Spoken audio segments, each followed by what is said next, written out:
అందరికీ నమస్కారం. తెలంగాణ ప్రభుత్వం భాషా సాంస్కృతిక శాఖ, తెలంగాణ కల్చరల్ ఫౌండేషన్ సంయుక్తంగా ఈరోజు ప్రతిష్టాత్మక జాతీయ వేదిక రవీంద్ర భారతిలో తెలంగాణ వివిధ రంగాలకు సంబంధించి విశేషమైన కృషి చేసిన కొంతమంది మహనీయులని సత్కరించుకోవాలని, సన్మానించుకోవాలని, వారిని సన్మానించుకోవడం ద్వారా మొత్తం తెలంగాణ యావత్ సమాజాన్ని కూడా గౌరవించుకోవాలనే సత్సంకల్పంతో, సదాశయంతో ఈ కార్యక్రమాన్ని నిర్వహిస్తున్న సీనియర్ జర్నలిస్ట్ పురుషోత్తం గారికి ఒక్కసారి మనందరి కరతాళ మధ్య శుభాకాంక్షలు తెలియజేద్దాం. అన్న, చాలా థ్యాంక్స్ అన్న. ముఖ్యంగా మన పురుషోత్తం అన్నకు చాలా థ్యాంక్స్. ఎందుకంటే పాప ఆయన తెలంగాణ ఉద్యమ కాలంలో కానీ, తెలంగాణకు ముందు కానీ, అంటే తెలంగాణ ఉద్యమ నేపథ్యంలో కానీ ప్రతి సందర్భంలో కూడా తన రచనల ద్వారా, తన వ్యాసాల ద్వారా ఒక మంచి చైతన్యాన్ని తీసుకొచ్చిన మనిషి, అక్షరాన్ని నమ్ముకున్న మనిషి. దాంతోపాటు కల్చర్ పరంగా కూడా తనకి ఇష్టం ఉంది. ఆ ఇష్టాన్ని అనుసరించి తనంటూ ఒక సంస్థని ఎస్టాబ్లిష్ చేసుకొని తన మేరకు తను కృషి చేస్తూ వెళ్ళిపోతున్నాడు. అందరికీ అందరి ఆదరణీయుడిగా ఉంటున్నాడు. సో అలాంటి పురుషోత్తం గారి సారథ్యంలో ఈ కార్యక్రమం జరగడం సంతోషంగా భావిస్తూ, ఇక్కడ ఉన్న వాళ్ళందరూ కూడా అందరూ మెగాస్టార్సే. నిజంగా నాకు చాలా సంతోషం కలుగుతుంది అన్నట్టు. ఏంటంటే ఇప్పుడు ప్రతి సందర్భంలో కూడా రవీంద్ర భారతిలో చాలామంది వస్తారు, ఎంతో గొప్ప వాళ్ళే. జనరల్గా వచ్చే వాళ్ళందరూ కూడా గొప్ప వాళ్ళుగా ఉంటారు. ప్రజా జీవితంతో పెనవేసుకొని ముడిపడి ఉండి ప్రజా జీవితమే తమ జీవితంగా మలుచుకున్న వ్యక్తులు ఈరోజు కనిపిస్తున్నారు. అక్షరంలో కానీ, సాహిత్యం ద్వారా కానీ, కళల ద్వారా కానీ, ప్రజా జీవితం ద్వారా కానీ, ప్రజాసేవ ద్వారా కానీ ఎవరెవరైతే ముడిపడి ఉండి ఒక సామాజిక సేవగా ఉన్నారో వారందరూ కూడా ఇప్పుడు ఈ వేదిక మీద ఉన్నారు. సో దాంట్లో ఇక్కడ మొదటి నుంచి చూసుకుంటే కనుక రాజేష్ తను ఉద్యోగం చేసుకుంటున్నాడు.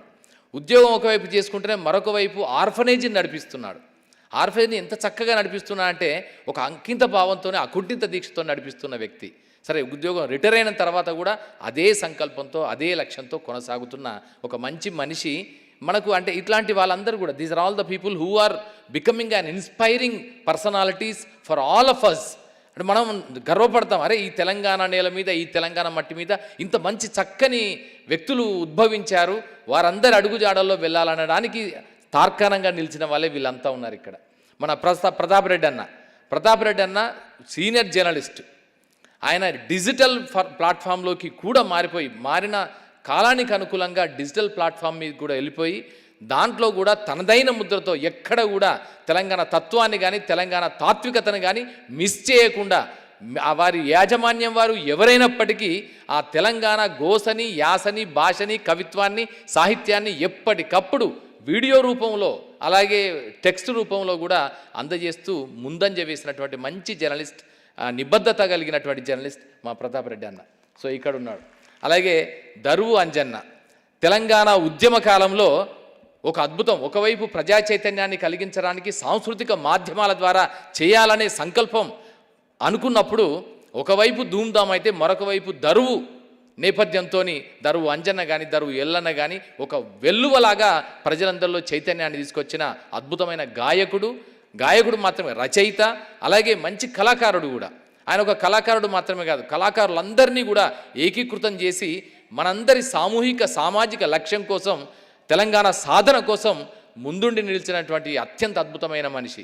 ఎప్పుడు చెరగని చిరునవ్వు ఉంటుంది. ఎప్పుడు కోపం అయితే దర్వంజన దగ్గర కోపంగానైతే చూడలే, పాటల్లో కోపం ఉంటుంది. లేదంటే కనుక తను చేసే కళారూపంలో ఆగ్రహం కనిపిస్తుంది. ఏ ఆగ్రహం దేనిపైన అంటే అన్యాయం పైన, అక్రమాల పైన, ఎవరైతే తెలంగాణ ప్రయోజనాలకి భంగకరంగా పరిణమించారో వాళ్ళందరిపైన ఆ ఆగ్రహాన్ని వ్యక్తం చేసింది కనిపిస్తుంది. కానీ మిగతా వ్యక్తిగా ఒక సమున్నత మనస్తత్వం కలిగినటువంటి మంచి మనిషి మన దర్వాంజన్న.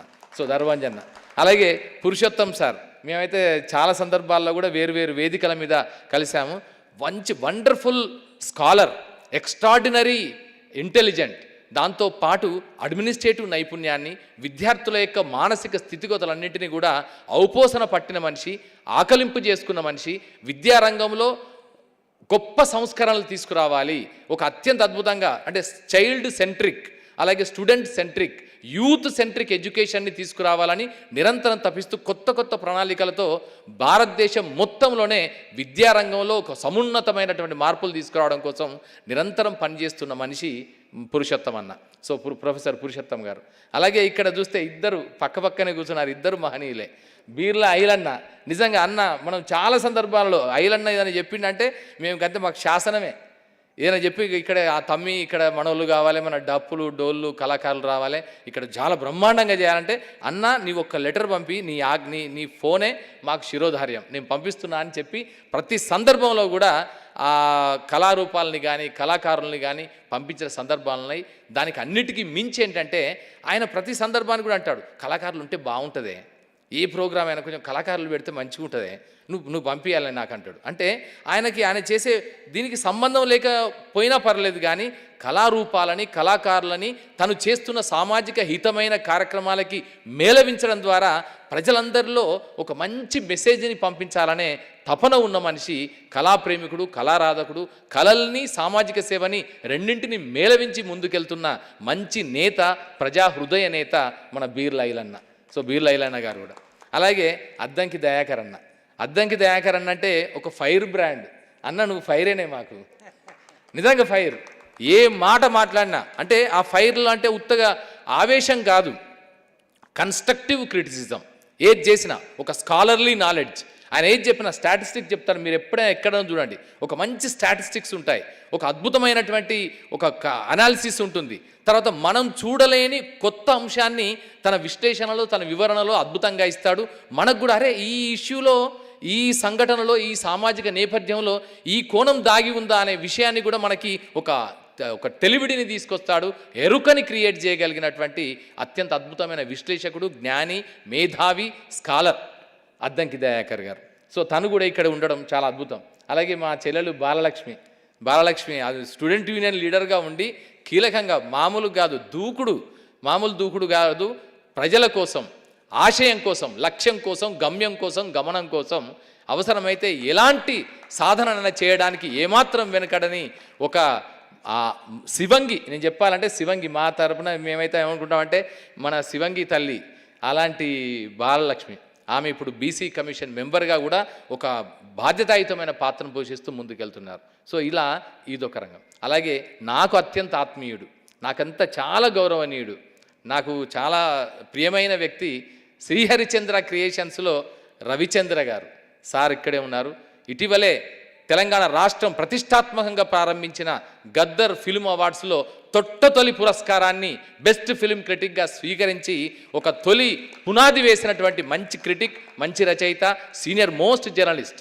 ఆంధ్రపత్రిక నడిచిన కాలం నుంచే జర్నలిజం ఓనమాలని మొదలుపెట్టి ఆ తర్వాత వివిధ పత్రికలలో పనిచేసి తనే స్వతహాగా ఒక పత్రికను నడిపి ప్రజలందరిలో ఒక చైతన్యాన్ని, జ్ఞానాన్ని నింపినటువంటి ఒక అక్షర యోధుడు, జర్నలిస్టు వీరుడు పున్నం రవిచంద్ర గారు. సో వారు ఈరోజు ఇక్కడ పురస్కారాన్ని పైడి జయరాజు గారి పేరిట ఏర్పాటు చేసిన పురస్కారాన్ని స్వీకరించడం చాలా అద్భుతం.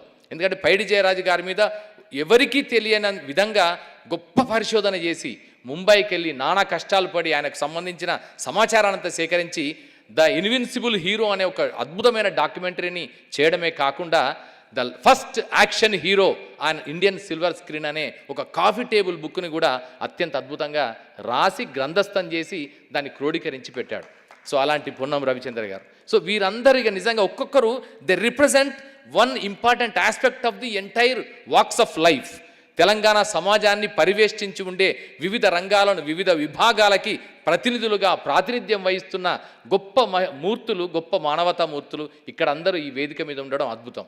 దీనికి సభాధ్యక్షత వహిస్తున్నది ఎవరంటే ఒక వారసత్వ పరంపరని పుణికిపుచ్చుకున్న శ్యామ్ ప్రసాద్ లాల్. రజనీశ్రీ గారు వారి నాన్నగారు అత్యంత అద్భుతమైన కవి, రచయిత, గాయకుడు, నటుడు, నాటక కళాకారుడు. అలాంటి కళా వారసత్వాన్ని పుణికిపుచ్చుకొని తర్వాత తను అడ్మినిస్ట్రేటివ్ ఆఫీసర్గా, బ్యూరోక్రాట్గా, అలాగే అడిషనల్ కలెక్టర్గా కీలకమైన బాధ్యతలు పోషించి కూడా ఎప్పటికప్పుడు సాహిత్యాన్ని, సంగీతాన్ని, నృత్యాన్ని కూడా పోషిస్తూ వారిని ప్రోత్సహిస్తూ వస్తున్నటువంటి వ్యక్తి ఈరోజు ఈ సభకి అధ్యక్షత వహించడం చాలా సముచితంగా భావిస్తూ ఈ అవార్డులు స్వీకరించిన పెద్దలందరికీ, ఈ కార్యక్రమానికి విచ్చేసి మనందరినీ ఆశీర్వదిస్తున్న ప్రతి ఒక్కరికి శుభాకాంక్షలు తెలియజేస్తూ ఈ కార్యక్రమంలో పాల్గొన్న కళాకారులకి, మేధావులకి, జర్నలిస్టులందరికీ కూడా ధన్యవాదాలు తెలియజేసుకుంటూ తెలంగాణ సమ్మాన్ 2025 పురస్కార గ్రహీతలందరికీ మరొకసారి శుభాకాంక్షలు. అన్న అందరికీ శనార్థులు, దండాలు.